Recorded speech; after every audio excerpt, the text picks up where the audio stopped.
आप सभी को संविधान दिवस 26 नवंबर की बहुत बहुत बधाई। जानते नहीं होंगे, कैसे जानेंगे? लोकतंत्र की सब संविधान की बात करने वाली, दिन भर संविधान लहराने वाली कांग्रेस ने कभी संविधान दिवस नहीं मनाया, क्योंकि उसने कभी बाबा साहब को अपनाया ही नहीं दिल से। कि इस देश में संविधान दिवस मनाना शुरू हुआ जब इस देश के प्रधानमंत्री नरेंद्र मोदी जी बने।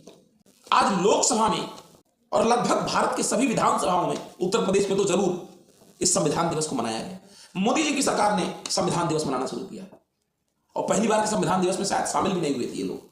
बुरा लग रहा था इन लोगों को, भला इस देश में कैसे किसी और परिवार को सम्मान मिल जाए, किसी और को महत्व कैसे मिल जाए, वरना क्यों नहीं संविधान दिवस मनाना चाहिए?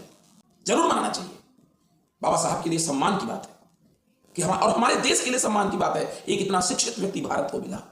आपको चलते चलते बताता जाऊं, हमारे देश में एक बड़ा बवाल चल रहा है। BN राव बहुत सम्मानित व्यक्ति हैं, देश के बहुत बड़े कानूनविद थे, अंतरराष्ट्रीय न्यायालय में जज भी थे।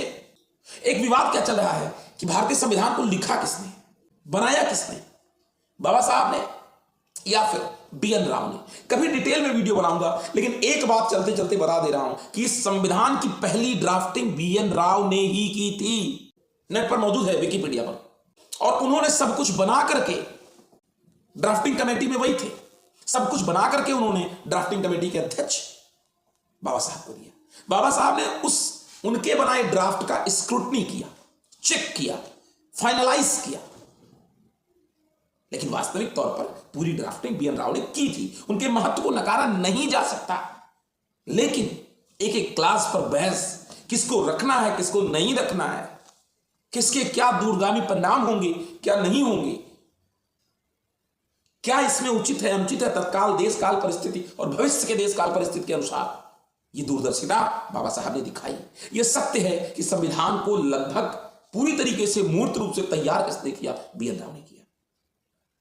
लेकिन उसमें संशोधन, स्क्रूटनी, क्या कब तक सही रहेगा, कौन सा चीज रखना उचित है भारत के लिए, तत्काल क्या सही था, आज क्या सही है, भविष्य में क्या सही रहेगा, एक एक बातों पर बहस पूरी संविधान सभा में हुई। बाबा साहब की बहुत बड़ी भूमिका थी, दोनों लोगों की भूमिका नकारा नहीं जा सकता। लेकिन हाँ, यह सत्य है कि पूरे संविधान की पहली ड्राफ्टिंग BN राव ने की। उसके बाद उसका स्क्रूटनी, सुधार, गलत सही, उपयोगिता, प्रासंगिकता, भविष्य, वर्तमान, भूत, ये सब कुछ किया किसने? बाबा साहब ने। अध्यक्ष थे वो संविधान ड्राफ्टिंग कमेटी के, निश्चित रूप से उनकी योग्यता ज्यादा थी, तभी उन्होंने चेकिंग की। तो दोनों के अपने अपने योगदान है। कभी इस पर डिटेल में वीडियो बनाऊंगा, ऐसे ज्यादा क्लियर नहीं होगा।